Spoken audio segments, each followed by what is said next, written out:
स्वर्ग की कुंजी। एक बार विजयनगर में एक साधु का आगमन हुआ। वह नगर के बाहर एक पेड़ के नीचे बैठकर साधना करने लगा। विजयनगर में उसके बारे में यह बात प्रसारित हो गई कि वह एक सिद्ध साधु है जो चमत्कार कर सकता है।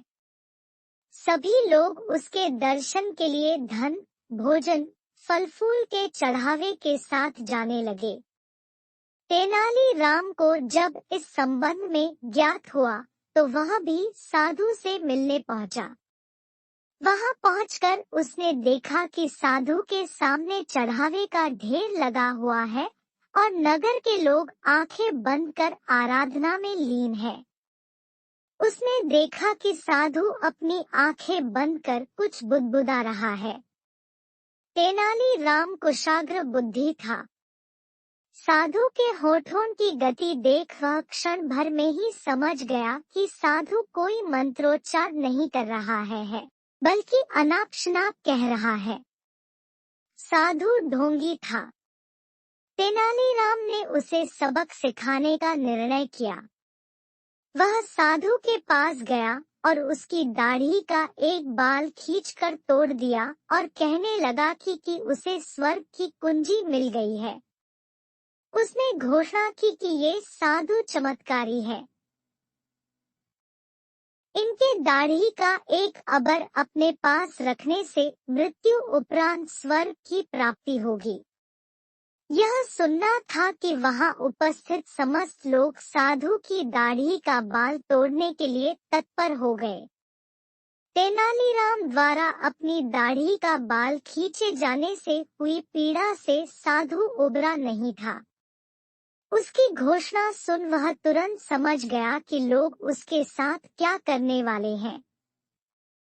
वह जान बचाकर वहां से भाग गया। तब तेनालीराम ने उपस्थित लोगों को वस्तुस्थिति से अवगत कराया और ऐसे ढोंगियों से दूर रहने की नसीहत दी। अंधा आदमी और लालटेन। दुनिया में तरह तरह के लोग होते हैं।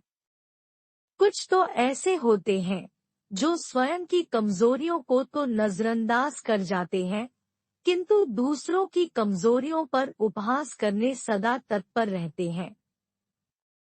वास्तविकता का अनुमान लगाए बिना वे दूसरों की कमजोरियों पर हंसते हैं और अपने तीखे शब्दों के बाणों से उन्हें ठेस पहुंचाते हैं।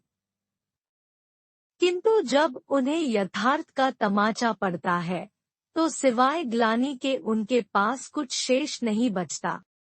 आज हम आपको एक अंधे व्यक्ति, ब्लाइंड मैन, की कहानी बता रहे हैं जिसे ऐसे ही लोगों के उपहास का पात्र बनना पड़ा।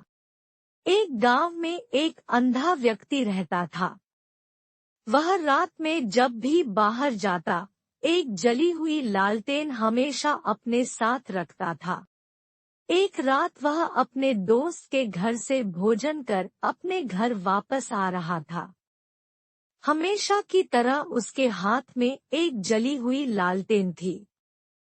कुछ शरारती लड़कों ने जब उसके हाथ में लालटेन देखी तो उस पर हंसने लगे और उस पर व्यंग्य बाण छोड़कर कहने लगे, अरे देखो देखो, अंधा लालटेन लेकर जा रहा है। अंधे को लालटेन का क्या काम? उनकी बात सुनकर अंधा व्यक्ति ठिठक गया और नम्रता से बोला, सही कहते हो भाइयों, मैं तो अंधा हूँ, देख नहीं सकता। मेरी दुनिया में तो सदा से अंधेरा रहा है। मुझे लालटेन का क्या काम? मेरी आदत तो अंधेरे में ही जीने की है। लेकिन आप जैसे आंखों वाले लोगों को तो अंधेरे में जीने की आदत नहीं होती। आप लोगों को अंधेरे में देखने में समस्या हो सकती है। कहीं आप जैसे लोग मुझे अंधेरे में देख ना पाएं और धक्का दे दें तो मुझ बेचारे का क्या होगा? इसलिए ये लालटेन आप जैसे लोगों के लिए लेकर चलता हूँ, ताकि अंधेरे में आप लोग मुझ अंधे को देख सकें। अंधे व्यक्ति की बात सुनकर वे लड़के शर्मसार हो गए और उससे क्षमा मांगने लगे। उन्होंने प्रण किया कि भविष्य में बिना सोचे समझे किसी से कुछ नहीं कहेंगे। सी कभी किसी को नीचा दिखाने की कोशिश नहीं करनी चाहिए और कुछ भी कहने के पूर्व अच्छी तरह सोच विचार कर लेना चाहिए।